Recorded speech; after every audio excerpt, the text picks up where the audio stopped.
Welcome back. And the two bits of good news right off the bat are one, we've already made it into our second unit. Now we're on to dollars. And two, moving forward, our lectures are going to be much shorter now that we have that base of introductory material. Just to recap from last time, what Dollars and Cents is a class about evaluating economic argument. And so in our Cents unit, we spent a lot of time learning how to identify and evaluate arguments. And what personal finance is one very particular type of economic argument.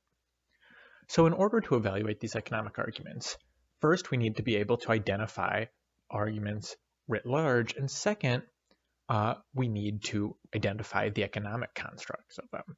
And this is going to be particularly important when we make these financial decisions where people tend to fall prey to some of the fallacies and biases we talked about yesterday. So today, we are going to start building that foundational understanding of economics and how econ differs from the other social sciences that you might have studied so far. So taking this concept, these foundations of economics, together with these foundations of argument, hopefully we can start to evaluate some of the financial decisions we'll be making in our own lives. So let's start by asking ourselves, what is economics? And what I want you to do is press pause on your own computer and think about what economics means to you. And we'll come back and talk about what some of the formalized definitions are, and from there we can build up together. So in past classes, when we've asked this question, people tend to give answers like economics is money or economics is the stock market. And these are all useful tools moving forward when we talk about each of these in turn.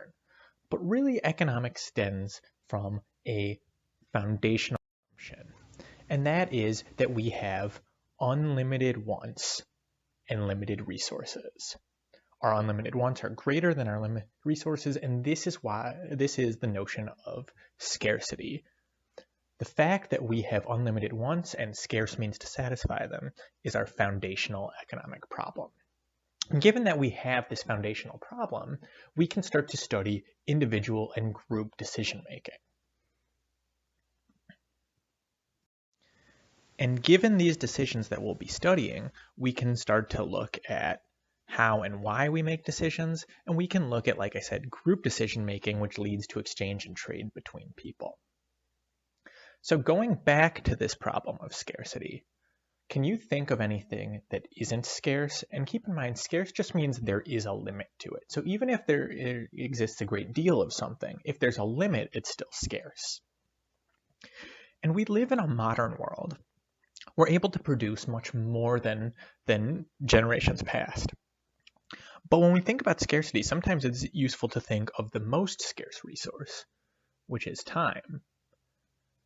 So no matter what, even if we had all the money in the world, even if we had everything we wanted, we'd still only have 24 hours a day. That's true for me, that's true for Jeff Bezos, it's true for all of you. We all only have 24 hours a day and limited time on this earth.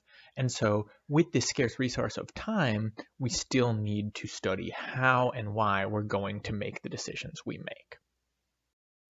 Put differently, and I think our friend Scott Cunningham said this best, which is, econ is not unique among the social sciences in seeking the foundations of great society, but it is explicit in how it does so.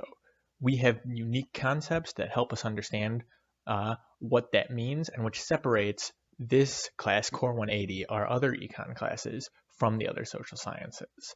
And what these foundations are, 5 foundations of economics, and all we're going to be doing in today's lecture is talking about these today. So this is just a list: incentives, trade-off, opportunity cost, marginal thinking, and the principle that trade creates value. We're going to be spending the rest of this lecture talking about what this list means. And keep in mind that everything on this list stems from the fact that we have scarcity, that we have scarce resources and unlimited wants that these scarce resources have to satisfy. So with that, let's wrap this lecture up, and we'll meet in the next mini video.